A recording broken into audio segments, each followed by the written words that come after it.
ឆ្នាំ2026នេះរាជរដ្ឋាភិបាលកម្ពុជាមានការដាក់កាតព្វកិច្ចទៅដល់ប្រជាពលរដ្ឋដែលមានអាយុចាប់ពី18ឆ្នាំដល់30ឆ្នាំឲ្យចូលទៅបំពេញកាតព្វកិច្ចជាយោធារយៈពេល12ខែដើម្បីពង្រឹងនូវសមត្ថភាពយោធាកម្ពុជាឲ្យខ្លាំងក្លាជាងមុន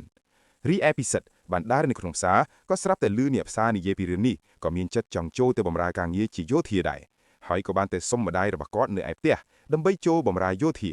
ប៉ុន្តែម្ដាយរបស់គាត់បានធ្វើការបដិសេធមិនឲ្យវិសិទ្ធចូលបម្រើការងារជាយោធាឡើយព្រោះថាការងារនេះមានបន្ទាប់ពីសុំម្ដាយមិនបានទៅគាត់ក៏មកអង្គុយកែទុកនៅក្រោមដើមឈើទាំងទឹកមុខក្រៀមក្រំ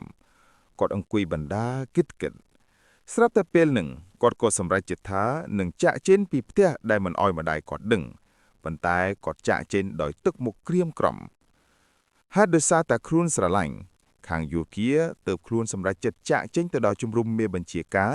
ដើម្បីស្ម័គ្រចិត្តចូលបម្រើយោធាបន្ទាប់ពីបានការជាយោធាមកវិសិទ្ធបានខំហាត់រៀននិងយល់ដឹងអំពីសភាវុធទំនើបច្រើនដែលមាននៅក្នុងបន្ទាយថ្ងៃមួយវិសិទ្ធបានត្រូវមេបញ្ជាការបដូរឲ្យទៅចាំនៅជំរំជិតជំរំពេទ្យដែលនៅក្នុងនោះមានពេទ្យប្រុសពេទ្យស្រីរីឯវិសិទ្ធបានទៅជួបជាមួយនឹងគ្រូពេទ្យស្រីម្នាក់ដែលមានរូបរាងរូបកាយស្រស់ស្អាតជាខ្លាំងនិងមានអត្តចរិតល្អថែមទៀតពេលវេលាកាន់តែកន្លងទៅវិសិទ្ធនិងអ្នកគ្រូពេទ្យក៏មានភាពស្និទ្ធស្នាលជាមួយគ្នា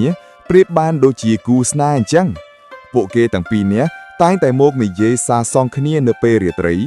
ពួកគេតែងតែនិយាយរឿងក្នុងចិត្តប្រាប់គ្នាទៅវិញទៅមករហូតដល់ថ្នាក់ដឹងចិត្តដឹងថ្លើមគ្នា